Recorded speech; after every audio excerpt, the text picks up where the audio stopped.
डाकोर के रामदास जी तो द्वारिकाधीश जाते थे, पूरी रात कीर्तन करते थे, फिर वापस आते थे। भगवान रीझ गए थे उनसे और भगवान ने कहा हमको लिवा चलो अपने घर। रामदास जी से कहा, रीझ गए, हर एकादशी को ठाकुर जी के पास जाना, रणछोड़ ठाकुर जी के पास, द्वारिकाधीश उनके दर्शन करना और रात भर कीर्तन करना। एक दिन ठाकुर जी ने कहा अगली बार अब गाड़ी लेके आना और हम तुम्हारे साथ चलेंगे।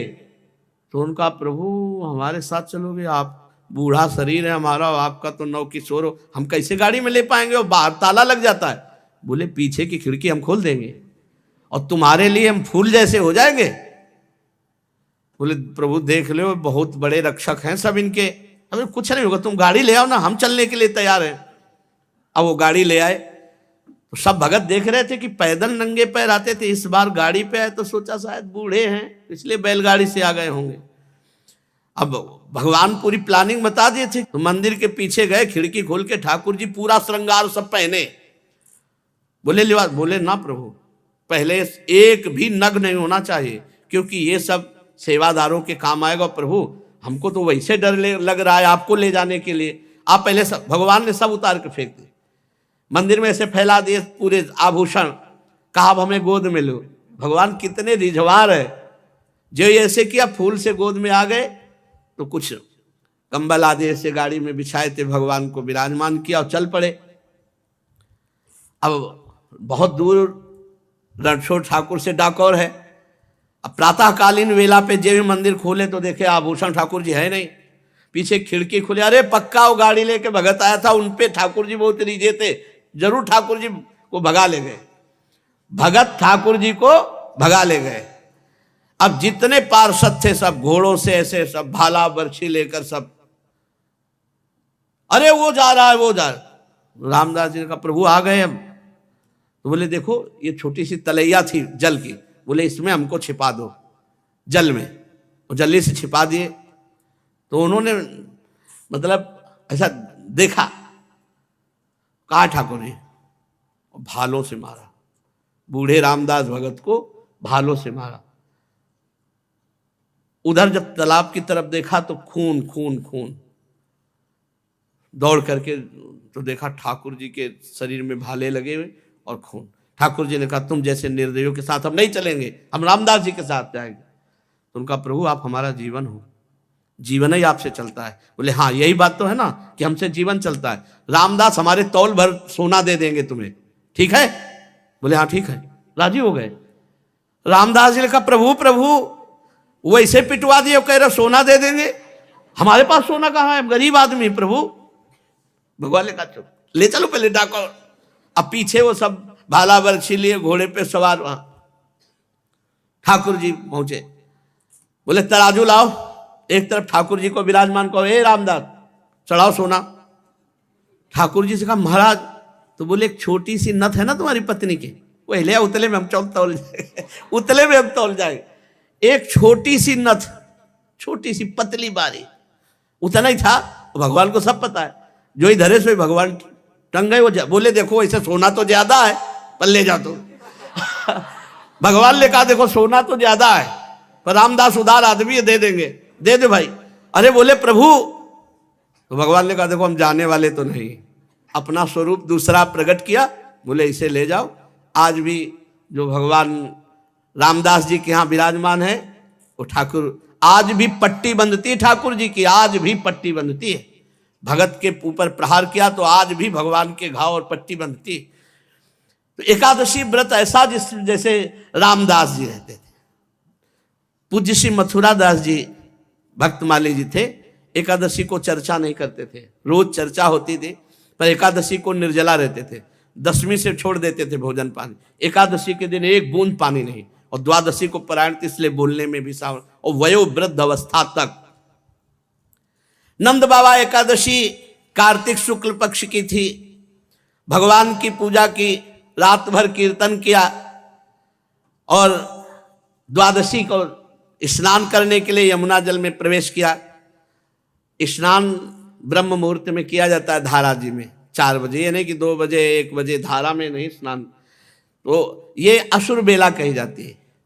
यमुना जल में प्रवेश करके, उस समय कोई घड़ी तो थी नहीं, रात में कीर्तन किया और लगा कि प्रातःकाल हो गया क्या, तो यमुना जी में स्नान, तो वरुण जी के सेवक उठा ले गए, नंद बाबा को पकड़ ले गए। अब सारे ब्रज में हल्ला मच गया, नंद बाबा खो गए। अब पूरे ब्रज के गोप सब श्री कृष्ण से कहा कि पता नहीं कहां नंद बाबा गायब हो गए, तुम ही अपने पिता को ला सकते हो, हे श्री कृष्ण तुम्हारे ऊपर ही हमारा विश्वास भरोसा। सब रोने लगे। भगवान ने कहा रो मत, रोना पीटना बंद करो, नंद बाबा खोए नहीं है, मैं देख रहा हूं। वरुण का सेवक ले गया, अभी मैं लाता हूं। भगवान वरुण लोक पहुंचे। भगवान अंतरिंद्रिय और बहिरिंद्रियों के प्रवर्तक श्री कृष्ण जे ही वरुण देवता ने देखा, सारे जगत के अधीश्वर पधारे, साष्टांग दंडवत। नंद बाबा ने देखा इनके गण तो हमको पकड़ के लाए, तो हमारे कन्हैया की इनका स्वामी साष्टांग दंडवत मारा है। वरुण देवता जे ही देखा भगवान आए, उतर कर साष्टांग दंडवत। अब वरुण देवता भगवान की बड़ी पूजा विस्तार से मंत्रों के द्वारा भगवान, नंद बाबा खड़े खड़े आनंदित हो रहे कि यार मेरे लाला का तो बड़ा नक्शा है, ये वरुण देवता इतनी लंबी दंडवत मार कर बड़ी पूजा विस्तार कर रहा है। वरुण जी ने कहा प्रभु अद्य में निवृत्तो देहोद्यैर्वार्थोधिगतः प्रभु त्वत्पादां भाजो भगवन्नवापुः पारमध्वनः नमस्तुभ्यं भगवते ब्रह्मणे परमात्मने न यत्र सूर्यते माया लोक सृष्टि विकल्पना। प्रभु आपकी जय हो, आज मेरा वरुण शरीर धारण करना सफल हो गया, आज मुझे सब कुछ प्राप्त हो गया, सारे पुरुषार्थ मिल गए, क्योंकि आप भगवान जगदीश्वर के चरण सेवा का अवसर प्राप्त हुआ। नंद बाबा कि हम तो समझते थे भगवान नारायण है, मेरा कन्हैया भी भगवान है, यही तो। अब बाबा की और छाती फूल रही, अरे मेरा लाला भगवान है। प्रभु आपके चरण कमलों की सेवा का अवसर मिला, हम तो भवसागर से पार हो गए।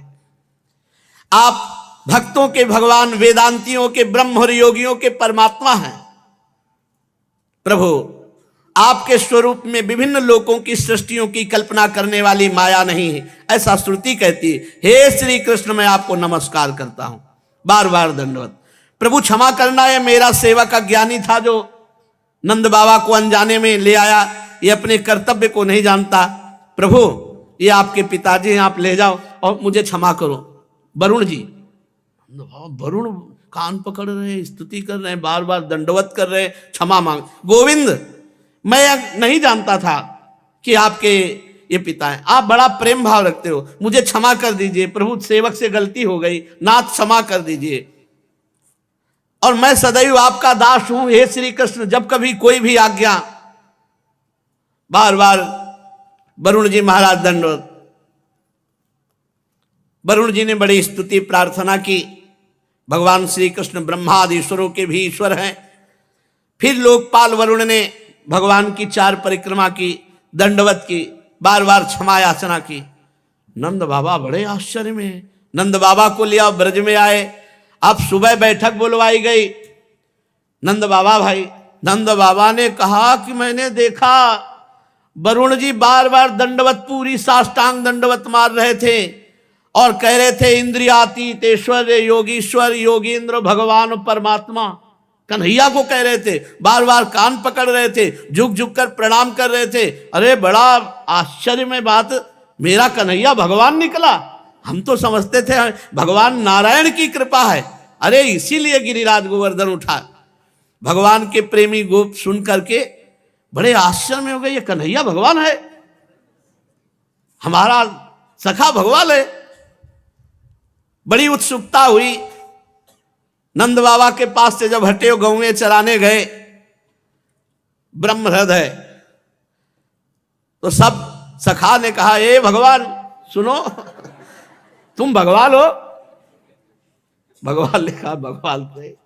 कन्हैया ने कहा भगवान थे। तुम बैकुंठ के नाथ भगवान हो, तो हमें बैकुंठ दिखाओ अगर भगवान हो। हमारे साथ खेलता है, हमारे साथ भगवान कहां से हो सकता है, दिखा, मैं बैकुंठ दिखा। जिसमें केवल महान सिद्ध प्रेमी भक्त ही प्रवेश पा सकते हैं, ऐसे वैकुंठ दर्शन की जो मायातीत स्वधाम है, भगवान अपने गोप सखाओं की अभिलाषा पूर्ण करने के लिए तत्काल कहा इस ब्रह्म हृदय में स्नान कराओ, जहां अक्रूर जी को स्नान, जो ही डुबकी मारी सो पहुंच गए वैकुंठ। जय विजय नंद सुनंद भगवान के दिव्य पार्षद, दिव्य अस्त्र भगवान, और बड़े ऊंचे सिंहासन पे भगवान विराजमान है। सखाओं को जय विजय, रुको, सर्वलोक महेश्वर अनंत ब्रह्मांड अधीश्वर, ऐसे भगवान के साथ झुक के चलो।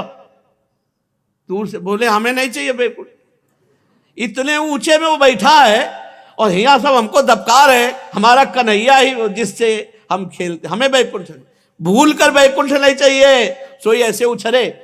भगवान ने कहा, बोले कन्हैया एक बात मांगू, तू मेरा नित्य सखा है, मेरा प्राण, तू मुझे कभी वैकुंठ मत भेजना। मुझे जहां इतनी दूरी हो और जहां ऐसा शासन हो, मुझे वो अपना कन्हैया प्यारा लगता है, जिसके साथ मैं खेलता हूं, जिसके साथ मैं खाता हूं, जिसके साथ विभिन्न प्रकार की क्रीड़ाएं करता हूं। ब्रजवासियों को वैकुंठ फीका लगा। भगवान के प्रेम धाम वृंदावन ब्रजधाम से भी श्रेष्ठ वैकुंठ को माना जाए तो आप सोचो ब्रजवासियों को अच्छा नहीं लगा और मना कर दिया कि कन्हैया एक बात मुझे दे कि इस ब्रज से कभी मैं बाहर न जाऊं, यहीं का बंदर बनाओ, यहीं की चिड़िया बनाओ, यहीं के पशु पक्षी लता बनाओ, मुझे वैकुंठ नहीं चाहिए। इस संसार में जीव अज्ञानवश शरीर में आत्मबुद्धि करके भांति भांति की कामना करता है, उसकी पूर्ति के लिए पूरा जीवन नष्ट कर देता है, फिर उसके फलस्वरूप वो पशु पक्षी कीट योनियों में जाता है, इसलिए अपनी गति को पहचान नहीं पाता। परम दयालु भगवान ने अपने सखाओं को मायातीत वैकुंठ धाम का दर्शन कराया।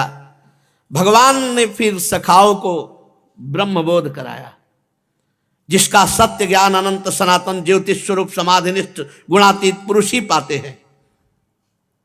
देखो ब्रह्म सनातन है, सत्यम ज्ञानम अनंतम यदि ब्रह्म ज्योतिष सनातनम, सत्यम ज्ञानम अनंतम यद ब्रह्म ज्योतिष सनातनम यदि पश्यन्ति मुनयो गुणा पाए समाहिता। जिसमें अक्रूर जी को भगवान अपने स्वरूप का दर्शन कराएंगे, उसी हृदय में स्नान करा करके परम धाम का दर्शन कराया। दिव्य भगवत स्वरूप लोगों को देखकर समस्त गोप आनंद में मगन हुए। भगवान श्री कृष्ण मूर्तिमान ब्रह्म है, मूर्तिमान परमात्मा है, मूर्तिमान भगवान है। ये सब गोपों को आश्चर्यचकित हुआ कि हमारे कितने अहोभाग्य कि हम ब्रह्म परमात्मा भगवान अपने लाडले कन्हैया के हैं। यही ब्रजवासियों की आज भी महिमा है। जो यहाँ के खाटे ब्रजवासी हैं पुराने, ठाकुर जी के प्रति उनके हृदय में अपार संबंध प्रेम है, जैसे घर का, ऐसी बात है। उनके लिए भगवान नहीं नजर आते, उनको मेरे कृष्ण। देखो नंदगांव के जब आते हैं ना, उनकी ठसक झलकती है। बरसाने के जब श्री जी के जन आते हैं ना, उनकी ठसक झलकती है। ब्रजवासियों से जब बात करो ना तो ठसक झलकती, सच्ची कहते हैं। आएंगे, प्रणाम करेंगे, प्रसाद देंगे और फिर कहेंगे ए बाबा तो आशीर्वाद दूं, लंबी आयु तेरी, कोई नहीं बिगाड़ सकता। अरे लाडली जी की कृपा, वो कहे अरे नंद लाला की कृपा। तो यही ब्रजवासियों की कृपा जिस पर हो जाए तो ब्रजराज उसको कभी छोड़ नहीं सकते। इसलिए इनकी बाहरी वाणी पे मत जाना, बाहरी व्यवहार पे न जाना। इनका व्यवहार थोड़ा टेढ़ा है, वाणी थोड़ी कड़वी भी हो सकती है। इनकी जबान की बात है, हृदय बहुत बहुत प्यारा हृदय है, ये हमने देखा। उनका व्यवहार देखो। ये भगवान के सखागण हैं। इनकी बात समस्त ब्रजवासियों के चरणों में कोटि कोटि वंदना। जिनको श्री कृष्ण प्यारे लगे, वैकुंठ भी प्यारा नहीं लगा, आज भी ऐसे श्री कृष्ण के प्यारे ब्रजवासी जन है। इनका टूक, इनकी चरण रज और इनका आशीष हमको निश्चित प्रिया प्रीतम से मिला देगा।